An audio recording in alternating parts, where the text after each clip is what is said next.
I'm Mark Dresner, and this is Forward Focus, a special interview series featuring experts and leaders in innovation.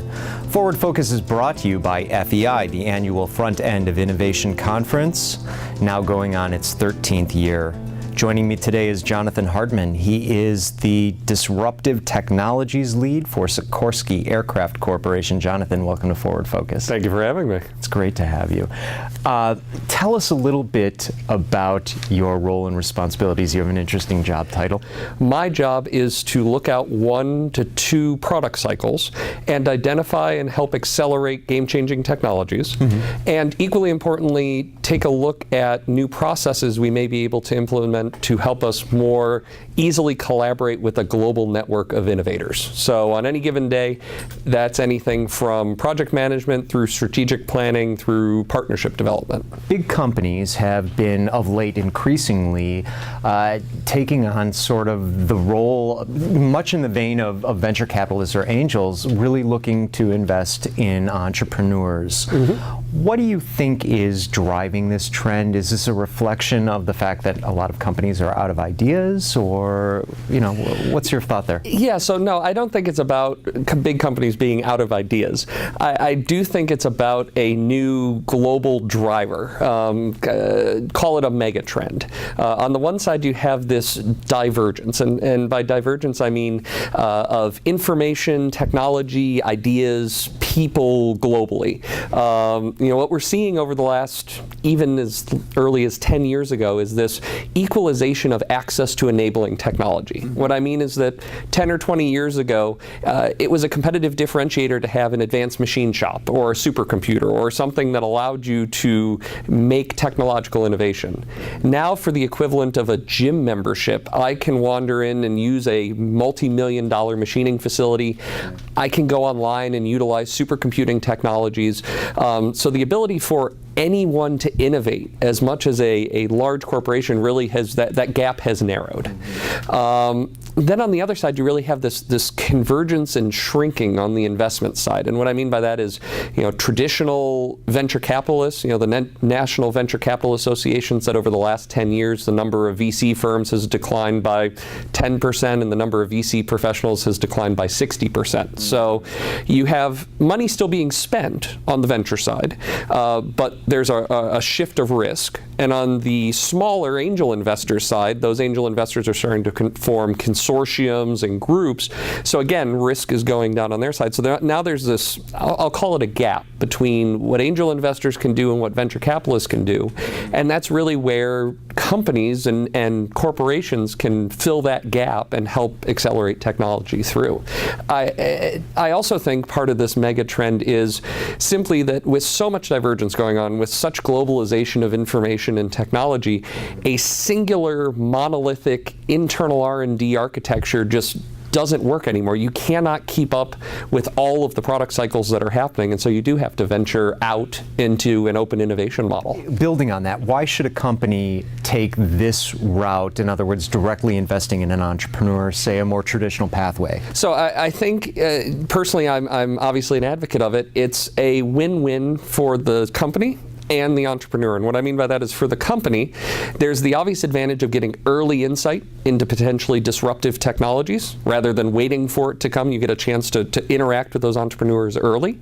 You also get a little bit of a feed-in of that entrepreneurial spirit and that entrepreneurial culture into your own organization.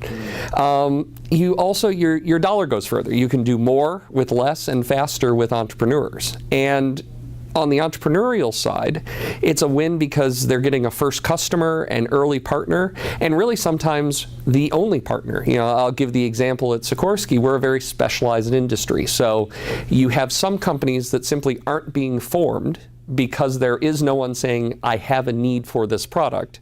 And there's only a few big corporations throughout the world that can do that. So having a corporation step up and say, yes, we're going to invest, or yes, we're going to partner, allows that technology to really come to fruition and be a part of the industry. Tell us a little bit about what you're doing on this front at Sikorsky. Sure. So Sikorsky Innovations realized that as Sikorsky grew, we had this impedance match happen. And so we did want to find a way to connect with the smaller innovators, the smaller entrepreneurs, the entrepreneurs that are in big companies but might not be able to access us, and even entrepreneurs in other domains who don't realize that aerospace is a customer for them. Mm-hmm. So 2 years ago, we launched something called the Entrepreneurial Challenge. It's a biannual competition.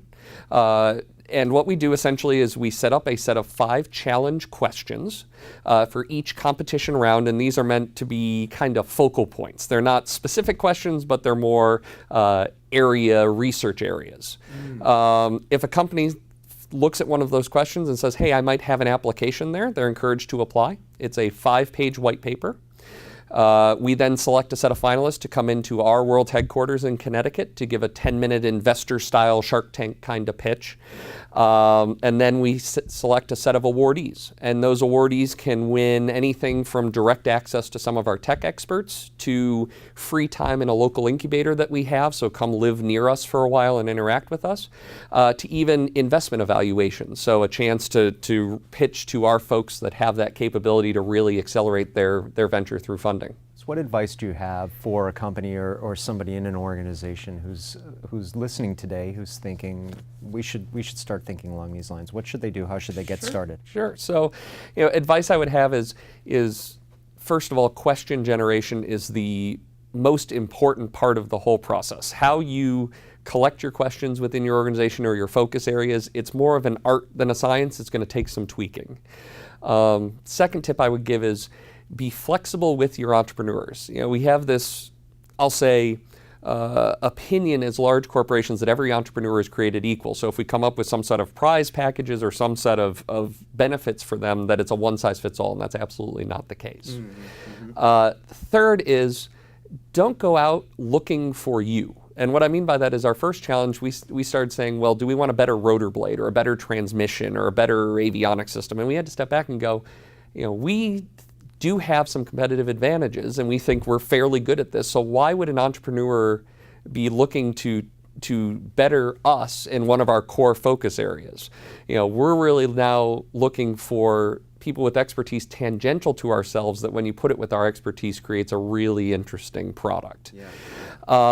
And then kind of the last piece of advice I would give is be willing to evolve. Where my challenge started versus where it is now, if you look at the rules, if you look at the awardees, if you look at the questions, have really shifted. And so just as an average entrepreneur will pivot their business 4 times before they find the right model, so too do you need to pivot the model so that you can attract the entrepreneurs in the right way.